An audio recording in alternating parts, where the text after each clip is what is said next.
This man over here is a Hans Macaw. The Hans Macaw lives in South America.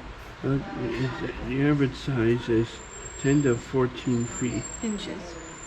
10 to 14 inches. Diet is primarily seed and fruits.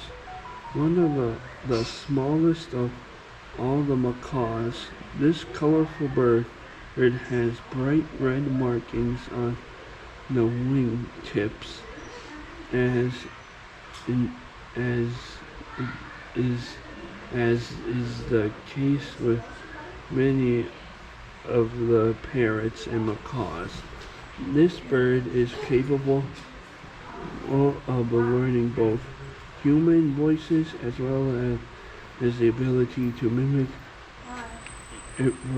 virtually any sound.